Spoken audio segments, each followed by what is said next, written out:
Now I am going to give back your tests right now, and I just want you to see this because unfortunately it bit a couple of you. And that is, the first thing said, give me 2 things wrong with ASP.NET Web Forms. Okay? Nobody had a problem with that. Unfortunately, some people didn't read the word 3 in there. And they only gave me 1, or they only gave me 2. So you lost points because some of the assignment was being able to read the instructions and follow them. All right?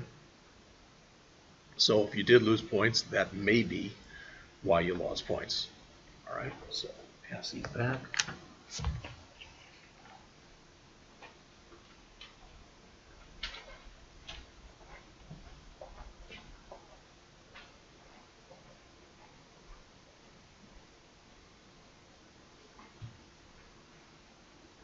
Between today and tomorrow, what I'd like to do is to finish this thing that we've been going over.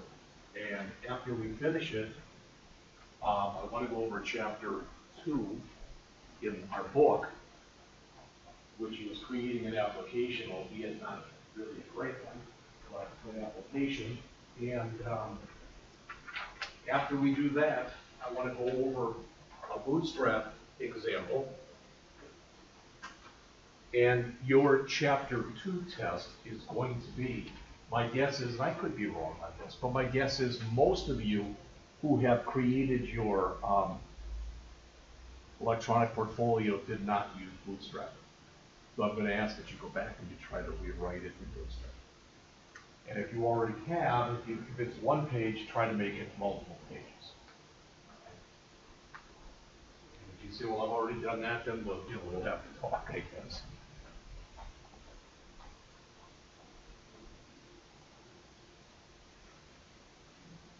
These have already been put into inside Rankin. And if you think that I cranked it wrong, you're welcome to disagree and fight me.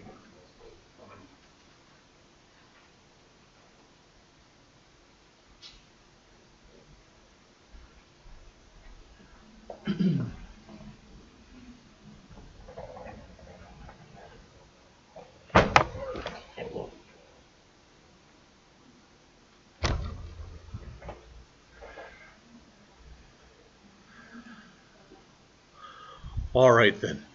So we've been going through this. We went through all of part 1 or chapter 1, chapter 2, chapter 3, chapter 4, and chapter 5.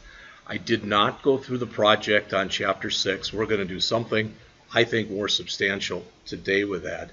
I went over chapter 7. I didn't even tape this on CSS and Bootstrap because we'd already been working on that.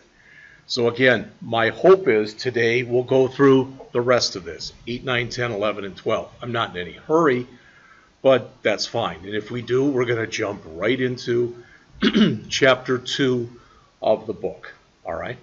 And chapter 2 of the book is called Your First MVC Application. It's for like a mythical thing if you were inviting people to a party.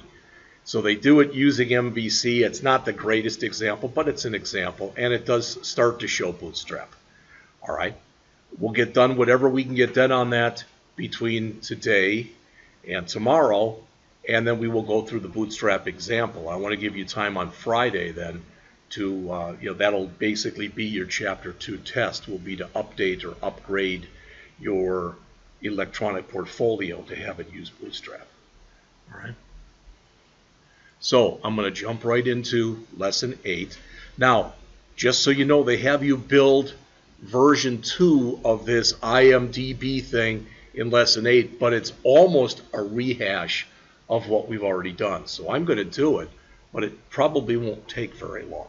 That's what I'm telling you, this particular part, because it's virtually the same stuff we've done before. There's a couple changes, but it's virtually the same thing. So I'm going to fire up Visual Studio, create a new project. All right, it will be an ASP.NET web app, and this is Micro IMDb v2. All right, I'm going to save it onto my desktop. As you can see, I already have V1 right there. That's what we had from yesterday. All right. What I'm going to ask is either you follow along, or if you don't want to follow along, I'd like you to do this one from lessons 8 through 12.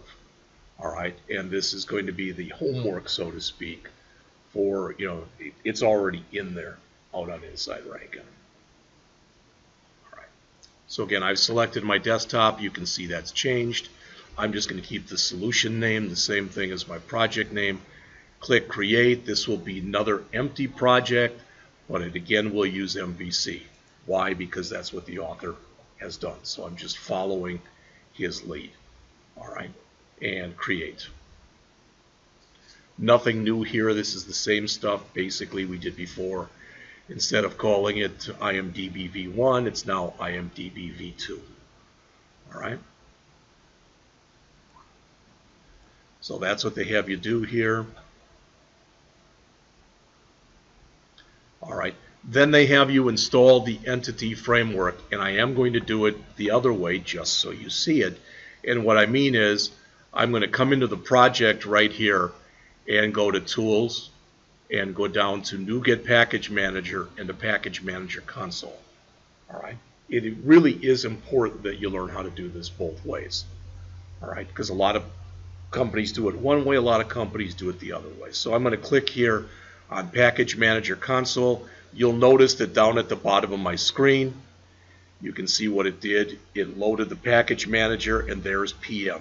So I know I'm in the Package Manager. They say up here you should say Install Package Entity Framework, and it's install minus package space entity framework as one word. So that's what I'm going to do. All right.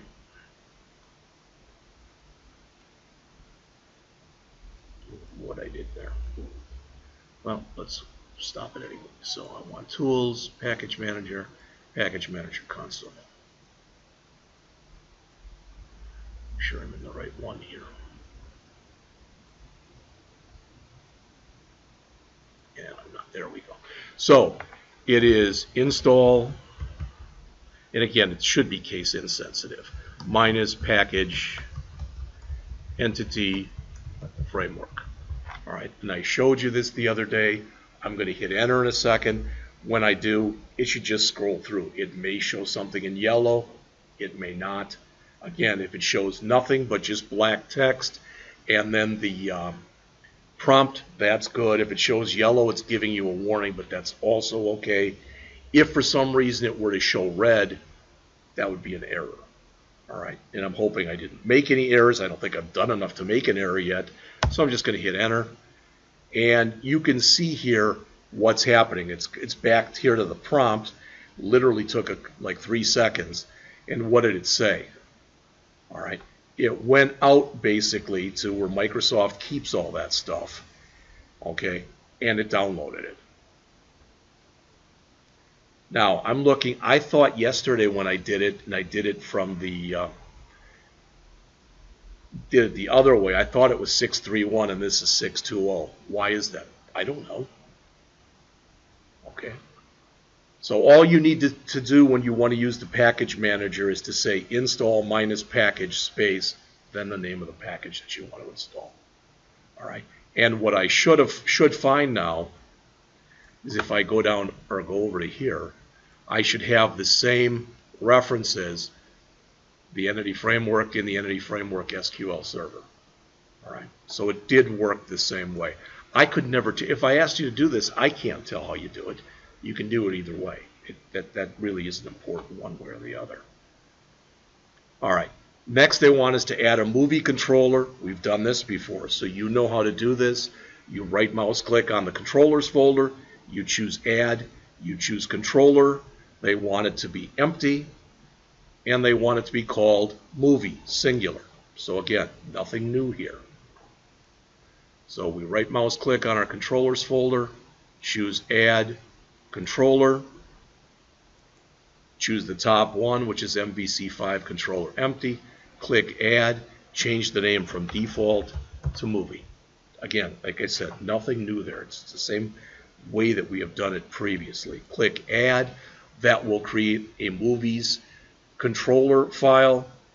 or movie controller, I'm sorry, .cs file under controllers, and an empty movie folder under our views folder.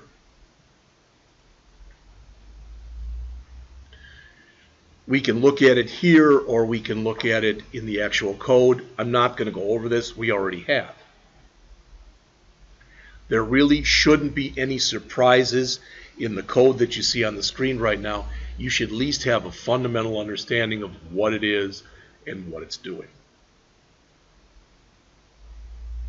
All right. Next, they want us to add a view that's going to be a view for our movie controller. So we're going to go into that movie folder in just a second, but we'll actually do it from the controller. We'll right mouse click on the word index, choose add view, and notice it will be index, it will be empty, but we will use a layout page. All right. So again, I'm just going to come into here, right mouse click, choose add view. The word view, it's still empty, and we do want to use a layout page right there. Now, look on the screen if you would please, and note the fact that after I click add, since we did tell it to use a layout page, there's going to be a bunch of stuff. Notice it added that content folder for us with all the Bootstrap themes and the Bootstrap CSS. It also added a scripts folder for us with Bootstrap JS, with jQuery, etc. So that's what we got by adding that we didn't have yesterday. All right. We also don't have that layout equal null that we manually put in yesterday. Also, when you look down here, notice it created the layout.cs HTML file. It created it for us. It also created the view start file. You know what those are because we went over those yesterday. All right.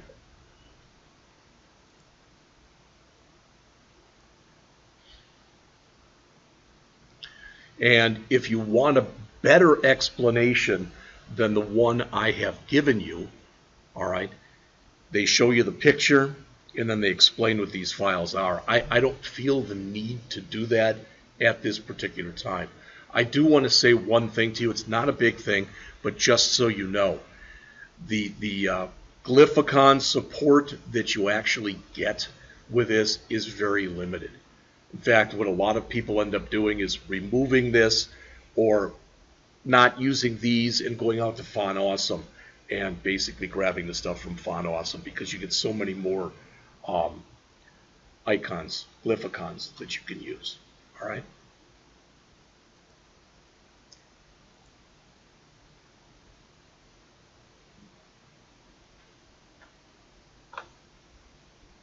So again, there's the fonts folder, the scripts, etc. All that stuff is explained in here. Okay. They explain the share and the layout, but we went over that yesterday, so I don't feel the need to do that right now. Same thing with ViewStart. They explain what that is. I explained it to you yesterday. All right. Okay. There's only about one more thing to do in this lesson, is it says update the code. We have done this kind of thing before. So it says update the code in our route config file, and the thing we want to do is we want to change that from home to movie. Okay, so as they've done, I'm going to come in here and I'm going to go into my app start route config. I'm going to change this from home to movie.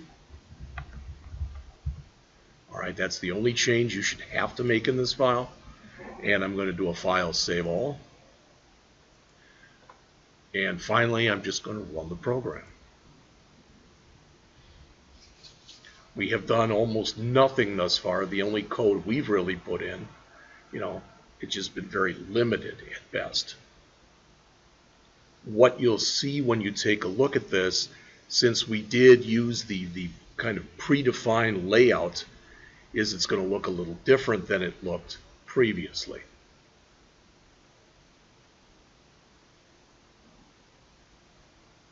When we did it yesterday, we had that thing. First, it just said movie list, and we added a few things of our own to it. But now it's looking more, all right, it's not perfect, but it's looking